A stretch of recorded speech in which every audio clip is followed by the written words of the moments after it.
Quero pedir para que você abra a sua Bíblia, abra o aplicativo no seu celular da Bíblia, também, você que trouxe, no livro de Daniel, capítulo 6. Nós vamos ler o versículo 10. Nós vamos ler alguns versículos picados, tá, meus irmãos? Para que a gente possa apenas ganhar um pouco mais de tempo. Só por isso, gostaria muito de ler todo esse trecho. Mas nós vamos ler alguns versículos pontuais para que nós venhamos a entender o que está acontecendo aqui nesse capítulo. Amém? Uma história muito conhecida de todos nós. Vamos ler nosso coração, em nome de Jesus. Quando Daniel soube que o decreto tinha sido publicado, foi para casa, para seu quarto, no andar de cima, onde as janelas davam para Jerusalém. E ali fez o que costumava fazer. 3 vezes ao dia ele se ajoelhava e orava, agradecendo ao seu Deus. Agora o versículo 12, Rafa, por favor.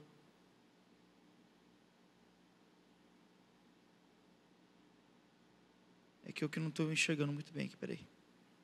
Então eles se aproximaram e falaram perante o rei a respeito do decreto real. Não assinaste tu um decreto para que todo homem que venha fazer uma súplica a qualquer deus ou homem dentro de 30 dias, exceto a ti, ó rei, venha ser lançado na cova dos leões? O rei respondeu e disse: o assunto é verdadeiro, de acordo com a lei. Versículo 14. Então o rei, quando ouviu essas palavras, ficou profundamente insatisfeito consigo mesmo. Propôs em seu coração livrar Daniel, e ele trabalhou até o pôr do sol para livrá-lo. Versículo 19. Então o rei levantou-se muito cedo pela manhã, e foi apressadamente até a cova dos leões. E quando ele chegou à cova, gritou com uma voz angustiante por Daniel. E o rei falou e disse a Daniel: ó Daniel, servo do Deus vivo, o teu Deus, a quem tu continuamente serves, foi capaz de livrar-te dos leões? E o 21, Daniel responde. Então disse Daniel ao rei: ó rei, o rei vive para sempre. Daniel responde ao rei: ó rei, vive para sempre. Feche seus olhos, feche sua Bíblia. Você que leu pelo celular, feche também. Senhor, a tua palavra foi lida. E nós te bendizemos por esta oportunidade de estarmos falando sobre a tua verdade, Deus. Fale conosco. Toque nossos corações. Em nome de Jesus, o que nós te pedimos. Amém e amém. Você pode se assentar, meus irmãos, por favor? Fique à vontade. Nós temos esse período para conversarmos sobre a palavra do Senhor. E eu espero, do fundo do meu coração, que o Espírito Santo fale grandemente ao seu coração nessa tarde. Primeiro, porque Ele quer. E segundo, porque nós precisamos. Terceiro, porque isso fará toda a diferença na minha e na sua história. Estamos aqui para um dia que fará toda a diferença na minha e na sua vida, em nome de Jesus. Meus irmãos, Daniel, apesar de ser conhecido, muito conhecido, por esta passagem, Daniel foi um homem muito influente da sua época, influência tal que nós precisamos descrever um pouquinho aqui, para que nós venhamos a ter um pouquinho da noção de quem era esse homem. Daniel era um homem, um profeta muito influente naquele tempo. Possivelmente, Daniel foi um dos rapazes que foram trazidos à força para a Babilônia. Um rapaz que possivelmente deveria ter uma boa aparência. Um rapaz que certamente teve as instruções judaicas e que certamente aprendeu de maneira excelente. Um menino muito esperto. Um homem que exalava credibilidade. No seu olhar, possivelmente, existia condições de trazer para as pessoas certeza de que aquilo que ele falava, acreditava e vivia era digno de ser seguido. Daniel possivelmente era um príncipe que foi levado para a Babilônia. E lá foi escolhido também, tamanha a sua capacidade e habilidade para ser grande entre os homens da Babilônia. Nós estamos falando desse tipo de homem.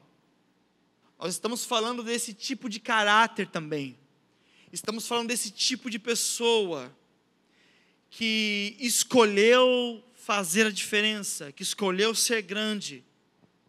E Daniel, entre tantos atributos que ele tinha, que poderia servir de exemplo para mim e para a sua vida, eu tomei liberdade aqui de trazer um para vocês. Daniel é um modelo, é um exemplo para mim e para você. Quero trazer para você um modelo de continuidade. Poderia certamente ser um modelo de tantas habilidades, mas Daniel mostrou ser um homem contínuo em suas convicções, contínuo naquele que ele percebeu que Deus o fazia, o conduzia a ser, viver, construir. Daniel fazia tantas coisas que foi relatado em Daniel capítulo 1, 17, o seguinte: ora, estes 4 jovens, Deus deu conhecimento e a inteligência em toda cultura e sabedoria. Mas a Daniel deu inteligência de todas as visões e sonhos. Deus deu isso a Daniel. Deus presenteou a vida de Daniel com essa graça, com essa bênção. Como ele conseguiu alcançar tanto conhecimento assim? Como ele conseguiu despontar tanto assim? Como eu e você conseguimos chegar até aqui? Como eu e você, saindo de onde nós saímos, vivendo coisas que nós vivemos, situações que eram para traumatizar nossas histórias, que eram para marcar a nossa vida definitivamente e sentenciar a nossa história como um fim dramático.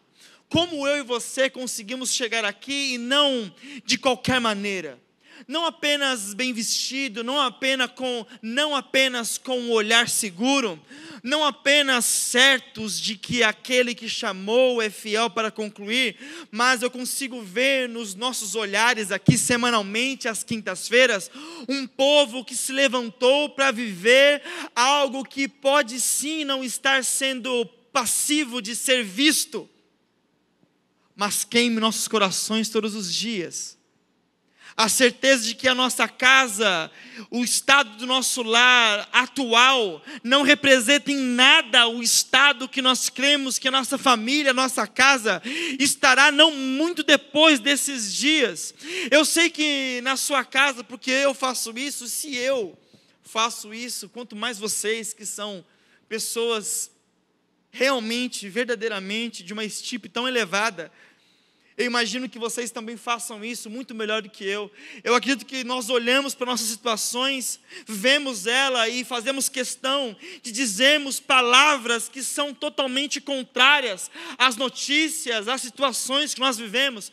Estamos numa campanha que se chama a Carta de Afronta. E meus irmãos, não é por nada não, mas nós somos expert em receber respostas, em receber laudos, em recebermos afrontas, em recebermos diagnósticos, e recebemos palavras e continuarmos de pé. E quando não temos nada para dizer, somos treinados o suficiente para não dizermos nada. Como isso pode ser vivido? Como podemos estar caminhando tanto pela graça, mas a passos largos, para sermos quem Deus quer que nós sejamos? Gil, eu não sou ainda. Eu preciso que você se olhe no espelho. Eu preciso que você se enxergue nesse momento, nós aqui do presencial, e você também do online, e receba do céu em nome de Jesus, aquilo que Deus tem visto em meu, seu favor. Sabe como nós estamos aqui? Sabe por que nós estamos aqui? Sabe por que nós estamos aqui? Porque o Espírito Santo de Deus decidiu habitar na minha e na sua vida. Você irá descer pelas águas do batismo em nome de Jesus, e sobre a sua vida pousará uma cultura do céu sobre a sua história. Isso aconteceu comigo, isso aconteceu com você, isso acontece com a igreja, com o povo de Deus. Por isso, as portas do inferno não prevalecem contra a mim e a sua vida. Mas a Bíblia também relata o porquê disso tudo. Em Atos 4:3, diz assim: ao verem a intrepidez de Pedro e João, sabendo que eram homens iletrados e incultos, admiravam-se e reconheciam que eles haviam tido um encontro com Deus. Deixa eu explicar o que aconteceu aqui. Vê se parece comigo e com você. Nós éramos comuns. As situações nos assustavam. A história da minha e da sua casa nos perturbava. Sabemos que o nosso estado vinha de gerações e gerações, fazia com que eu e você não conseguíssemos ter condições de sonhar algo diferente para o nosso futuro. Porque o que entrava dentro do nosso coração limitado era uma certeza, apesar de mentirosa, era uma certeza de uma palavra maligna que dizia para mim e para você: se não aconteceu ao longo das suas gerações, não vai ser através de você que vai acontecer. Pedro viveu isso, João viveu isso. As pessoas queriam marcar Pedro como aquele homem que traiu, como aquele homem que afundou, como aquele homem que falava demais. As pessoas quiseram te marcar como uma pessoa que precisou fechar o seu negócio, quiseram te marcar como uma pessoa que precisou cancelar os seus sonhos por um determinado tempo. Quiseram nos marcar porque um dia, um momento, eu e você recuamos de medo e fizemos isso sim. Recebemos diagnósticos e nos amedrontamos e nós recuamos e nós talvez até falamos coisas que não deveríamos ter falado. E nós, assim como a pastora Marcela disse, a nossa mente quis nos sentenciar como pessoas que indignas, incapazes de ter uma história renovada, de ter uma história transformada. O que a nossa mente se esqueceu, e nós vamos lembrar o que as pessoas se esqueceram, mas o que as pessoas vão começar a ver também é que eu e você já há algum tempo estamos decidindo ter um encontro com Jesus Cristo. Não é porque nós falamos com intrepidez que nós não temos medo, não é porque nós falamos sobre coisas que não combinam com a nossa aparência que nós somos loucos. Não é isso. Nós estamos tendo encontro com Deus todos os dias, e quando eu e você nos encontramos com Deus, o que Ele faz conosco? Ele tem uma mania de falar sobre tudo aquilo que nós não vemos, sobre tudo aquilo que nós não enxergamos, sobre tudo aquilo que nós não sabemos, não sabíamos, mas quando nós nos levantamos, dentro de nós já está instalado tudo aquilo que o Senhor quer que nós sejamos e façamos. Estamos assim, meus irmãos. Você crê nisso? Estamos assim.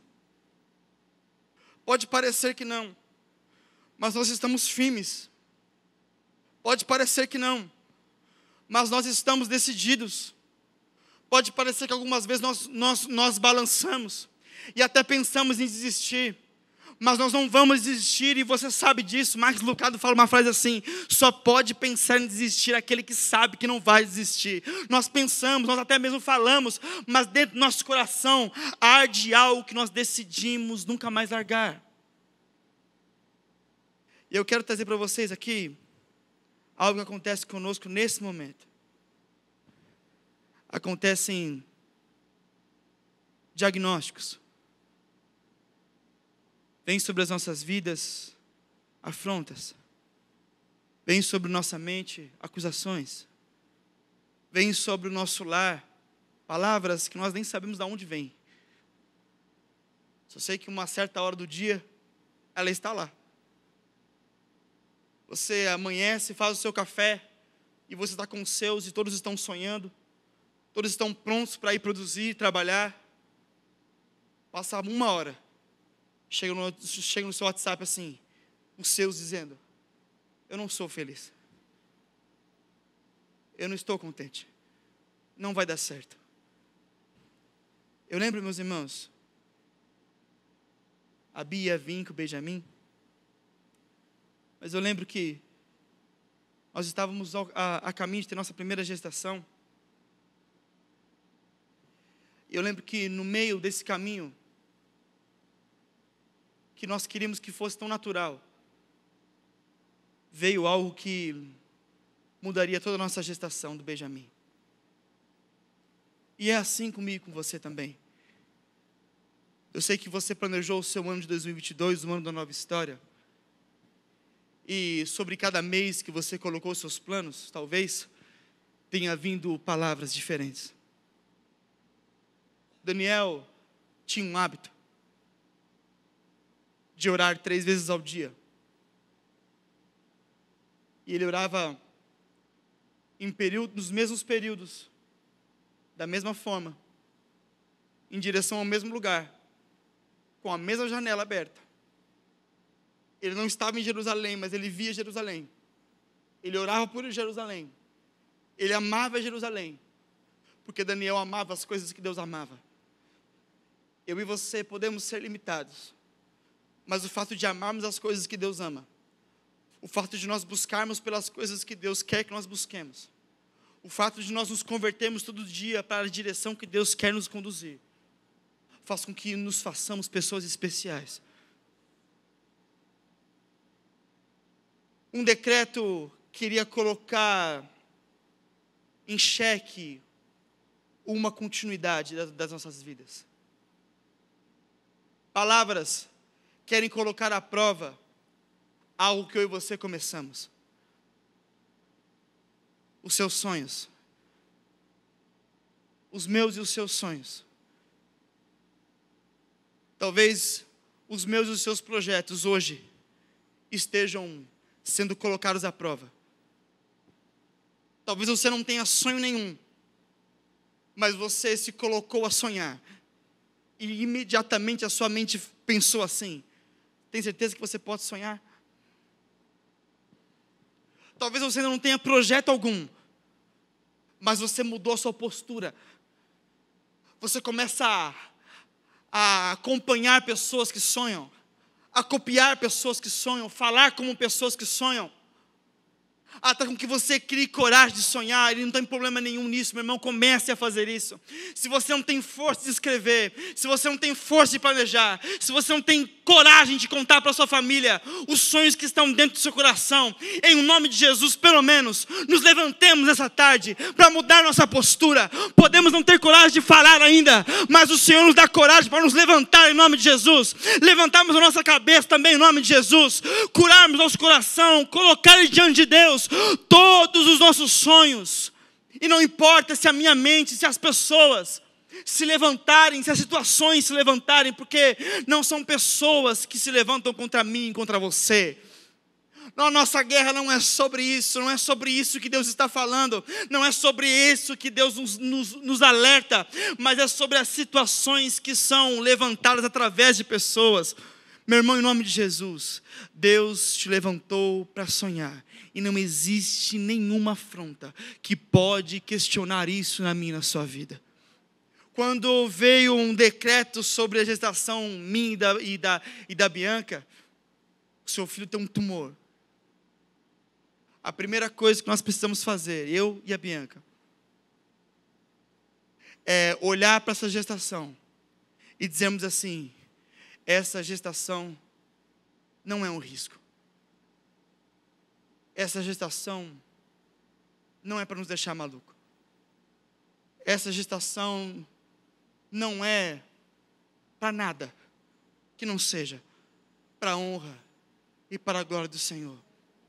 Essa gestação precisa continuar sendo um sonho.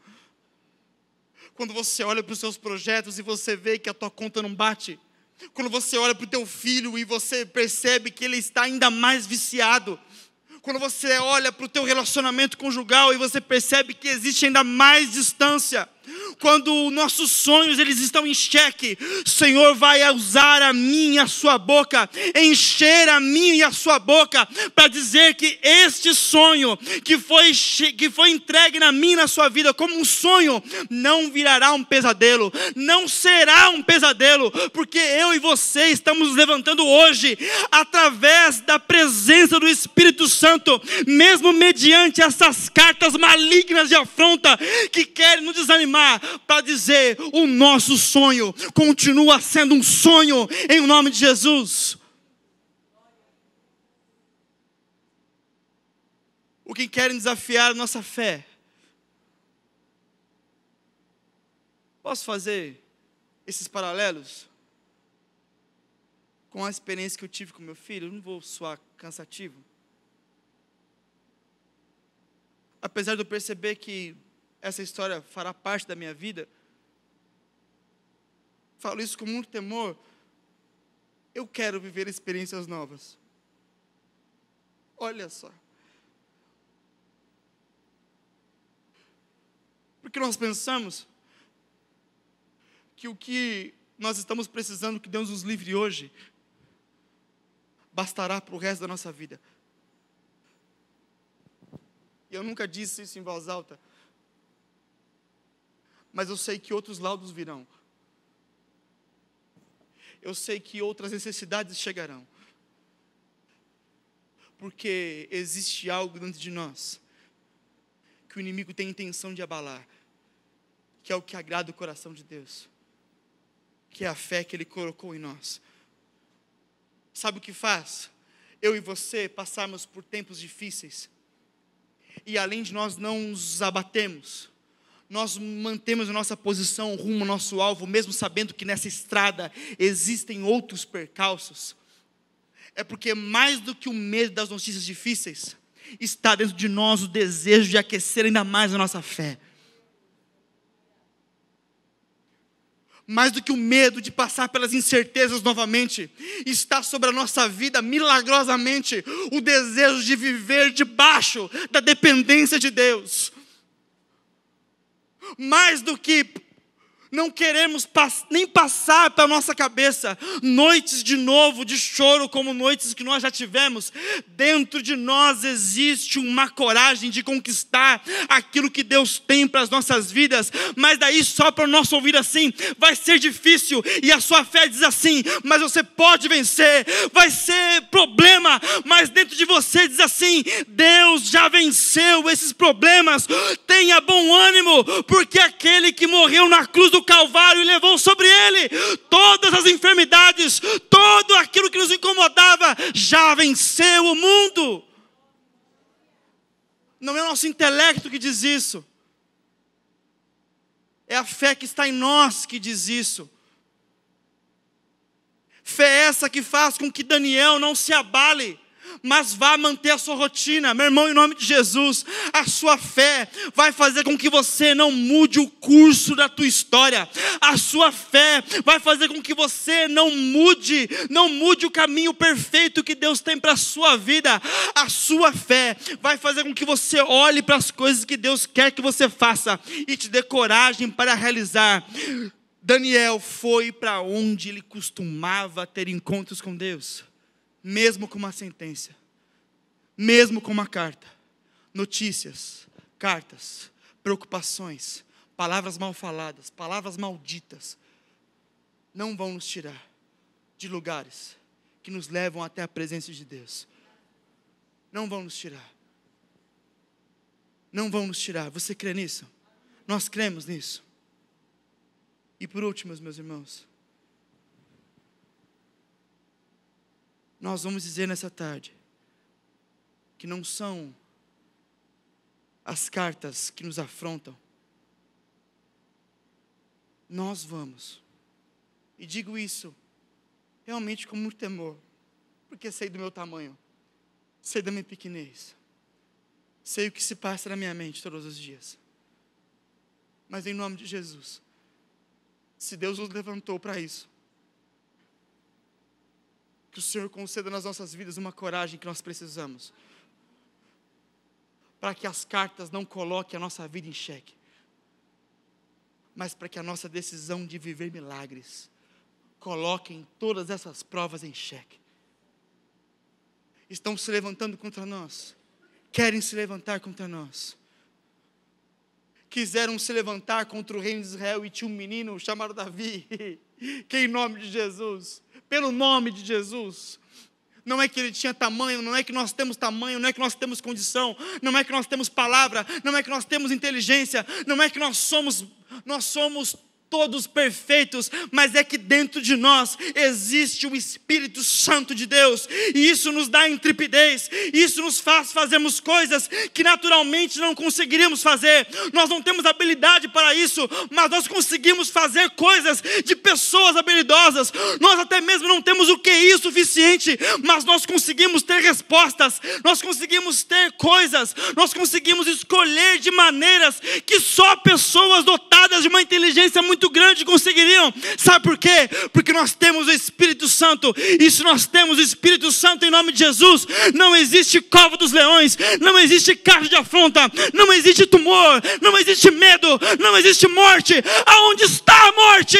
Diante dos filhos de Deus, que tem tudo, que tem par com a vida. Nós não temos parte com a morte, nós não temos parte com a depressão, nós não temos parte com a tristeza, nós não temos parte com o desespero, nós não temos parte com nada que nos traz à beira da falência. Nós temos parte com a vida, e vida em abundância, e vida eterna, vida daquele que traz consolo, vida daquele que traz bênção, vida daquele que transforma em nome de Jesus. Nós cremos nisso, estamos aplaudindo por isso, abrimos a nossa boca por isso.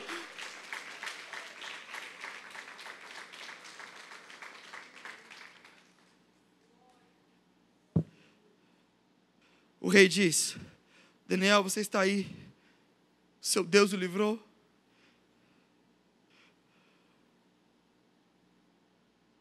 Em outras palavras, Daniel responde: eu preciso continuar.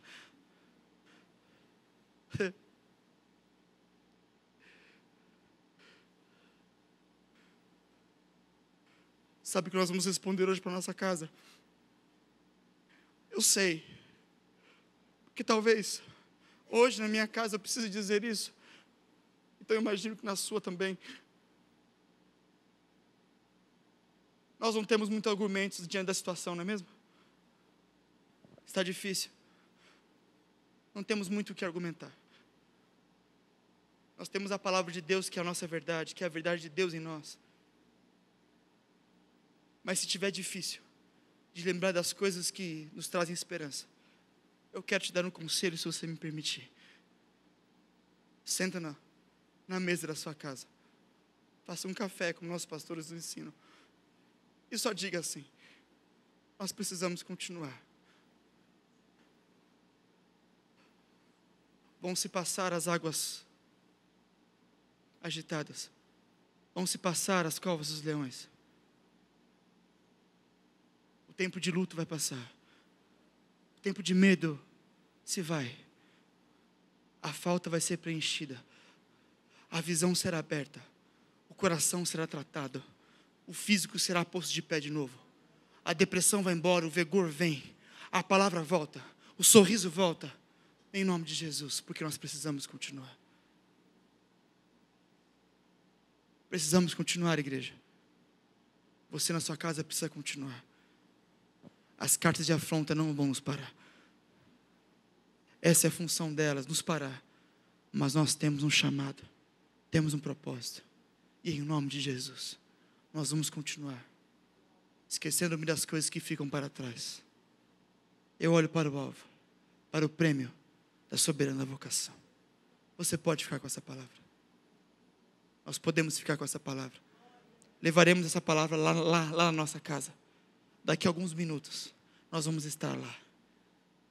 E a nossa casa receberá pessoas falando sobre coisas que são contrárias ao que nós estamos vendo.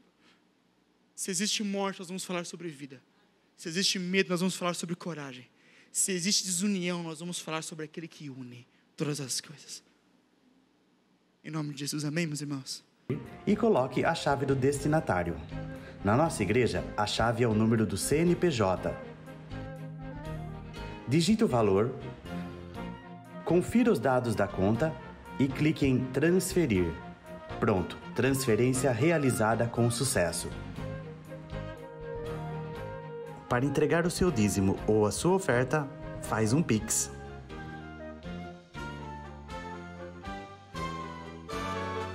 Esta é a nossa igreja. Não importa onde estivermos, estaremos sempre conectados. Lembre-se, juntos à distância.